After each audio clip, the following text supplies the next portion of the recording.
Hello and welcome to the first of the training sessions as part of the Tungsten Replicator Master Class. My name is Chris Parker, VP of Customer Success here at Continuent. So in this short course we're going to review the capabilities of Tungsten Replicator. We'll take a look at the inner workings of how we extract and apply the data. We'll look at a few of the topologies and we'll look at the various targets that we can replicate into. And we'll take a quick overview of filtering and the replicator stages. So first, the replicator. The replicator itself is core to the Tungsten cluster, but it can also be used as a standalone replicator. Our replication is asynchronous. We can extract and apply from all flavors of MySQL as we see here on the slides. So we can extract from Percona, MariaDB, Enterprise and Community. And then we can also extract, in the terms of a standalone replicator, from Amazon RDS, Aurora, and the various Google Cloud services, Microsoft Azure, etc. As the slides here again also suggest, we can replicate across different cloud environments. So you could set up an extractor to go from Amazon Aurora, and that could replicate into a Google Cloud SQL. It could replicate into Azure, or you get vice versa. So you can mix and match your sources and your targets in any cloud or on-prem environment as well. We have a number of heterogeneous targets, and I will cover that in one of the later slides. And as I mentioned, we have advanced filtering and advanced topologies, and we'll cover those in summary in this session, but we'll go into more detail in later sessions on how these are used. So we have a number of supported heterogeneous targets. So obviously we can also, as well as replicate into the same MySQL environments that we can extract out of, or we can also replicate into these targets. So with JDBC applier will allow you to replicate into Postgres and Oracle. The batch applier goes into Redshift, Vertica and Hadoop. And then we have what we call our native applier, which is MongoDB and Kafka. And obviously they're slightly different in terms of how they handle data. So the applier is able to recognize that and work accordingly. So how does it all work? Well, first of all, the extractor. So the replicator that you install on your extractor host will access the binary logs and what we call transactionally consistent. So as and when MySQL finally commits your transaction to the binary log, the extractor will then pick it up. When we pick that transaction up, we get the entire transaction, one complete block, and we will convert that into what we call THL, which is our transaction history log files. The work of the extractor at that point is complete, and then it's down to the applier to do its work. The applier will pull that THL across the network, and then depending upon how that applier has been configured, it will convert the THL back into statements that can be applied to the target. So in this case here, we're looking at the JDBC applier. So the applier will convert the THL into SQL that is either compatible with MySQL, Postgres or Oracle, and then that will apply it into your target database.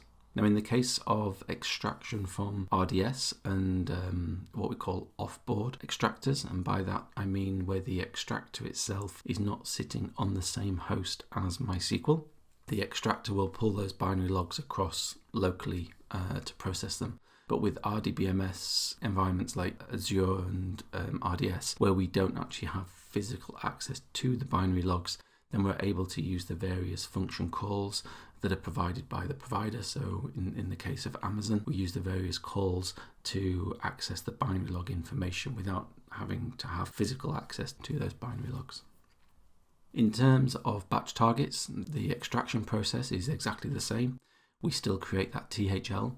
But when we come to applying into targets, first of all, the applier creates CSV files, and those CSV files are basically row data changes, and they'll be flagged as either updates, inserts, or deletes. That data is then imported into what we call staging tables within the target. Those staging tables will just reflect the CSV file. There'll be a few other tagged columns in there, such as commit time and various bits of metadata that we need. And then we have a JavaScript process which performs a merge. And I'm not going to go into detail of how the merge works. It's quite a lengthy topic, and we will cover this in the topics later where we talk about the specific appliers. This just gives you the overview that we load the CSV, then we merge that data up into the target. And the reason we do that is in some of these targets, like Vertica and Redshift, for example, it's very expensive for CPU to be able to do updates and deletes directly on tables, or more updates on tables. So by loading all of this from CSV into these staging tables and loading it by batch, we're taking advantage of much better performance in those target environments. So let's look at some of the replicator topologies. So first of all, you can have it's a typical primary replica setup where you could have a single extraction point and a single target. We can also do active-active, where you can do MySQL extraction and apply, but obviously active-active is only available for MySQL to MySQL because we can only extract from MySQL. We can't extract from any of these other targets that we've been talking about. You can use Amazon Aurora, RDS, obviously there's Google Cloud and Azure as well, and you can use them as either sources and or targets, so you could also have active-active between RDS if you wish. Then we have what we call fan-in and fan-out, and I'll talk about those on the next two slides, along with the cluster extractor and replicate into a cluster. So let's start with those topologies, starting with fan-out. So with a fan-out, you would have one typical source, which is your MySQL source, and your extractor is then able to extract those binary logs into THL. Once we have that into THL, we don't need to do anything different regardless of the target. The applier is the one that has the intelligence of what to do based on its target. So that one single source THL can be then used to apply into a multitude of different targets. So you could have a single MySQL source replicating into Oracle, replicating into Redshift, and replicating out to MongoDB if you wish, all with one single extraction. Lots of filtering can be used on that as well. And we can talk about filtering as we progress through the training, and I have a slide on some very basic filtering examples after we've talked about topologies, so I'll pause the filtering discussion until we get to that slide. Fan-in, obviously the reverse of fan-out, and here you can have multiple MySQL sources and they can write out to single targets, multiple targets, combinations of the above, and you can also have a mix of the fan-in and fan-out topologies.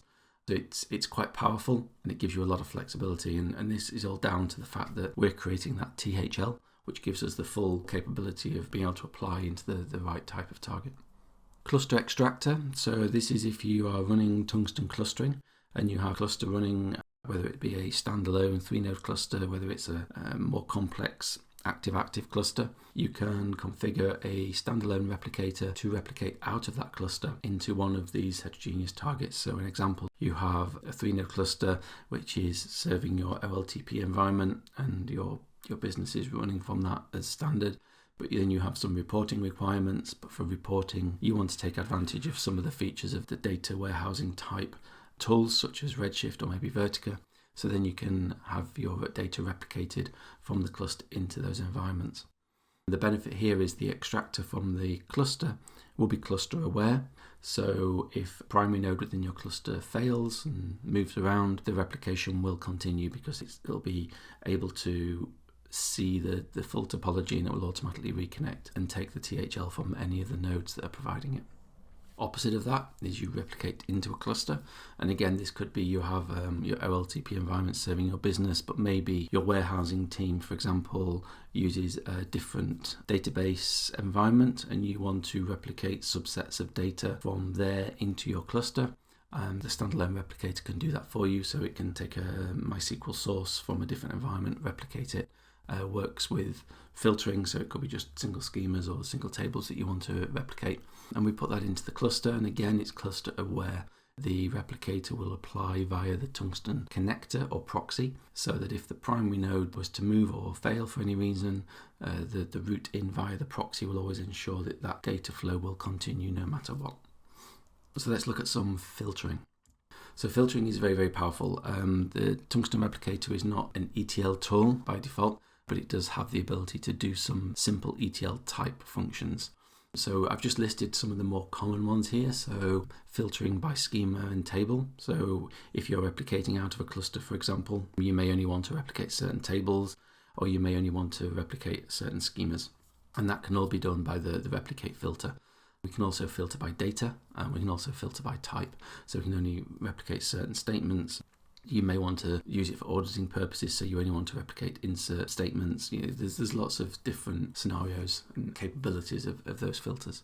And we have some filters that will allow you to change content. And that could be because we're doing a heterogeneous replication and you want to change the content to work in the environment you're replicating into. So there's lots of different options there. We also are in the process of developing a data masking tool, which would be great for replicating information that may be sensitive in nature into development test environments. And then we have the ability to add data. So you may want to replicate rows of data, but also tag them with metadata information so that when it's in your data warehouse environment, for example, you know the source of that data.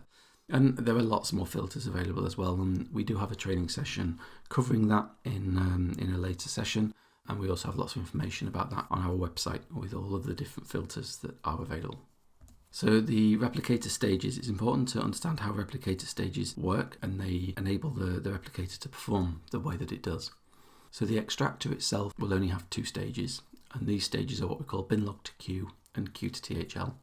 And what happens here, the stages work independently of each other, and that's how we're able to perform as fast as we can. The bin log to queue stage is responsible for taking the binary log information and putting it into what we call an in-memory queue. The in-memory queue then feeds into the queue to THL stage, which is responsible for taking those transactions from the in-memory queue and writing them down into THL files. And the filtering that I've mentioned earlier can be applied to any of these stages. So each stage, says here, passes through what we call the extract, filter and apply. So the DBMS log will extract the DBMS logs, apply any filtering, and then apply it to the in-memory queue. So all of the replicate filters, the changing data filters, they can all be applied at the bin log to queue stage if you wish. Similarly, on the queue to THL, it will extract from the in-memory queue, it will apply any filtering that you've configured, and then it will apply it to the THL log files. And again, filters can be applied here. And there are benefits to being able to apply these filters at all of these different stages. And I'm not going to go into a lot of detail about that, as we do cover that in the more advanced sessions. But one very simple example would be if you are filtering out tables and you only want to replicate one table out of several thousand tables, then you would probably want to put that filter at the bin log to queue or the queue to THL stage, so that the THL files are kept to a minimum size. There's no point writing out thousands of data changes to thousands of tables if there's only one table in there that you actually care about replicating. So it will just be more efficient. In terms of the applier, they have those 3-step process for each stage, so the extract, filter and apply. But in the applier we have 3 stages. So the first stage is remote to THL. So this stage is responsible for pulling the THL files across from the extractor, brings them across the network, applies filtering if needed, and then writes it down to local disk.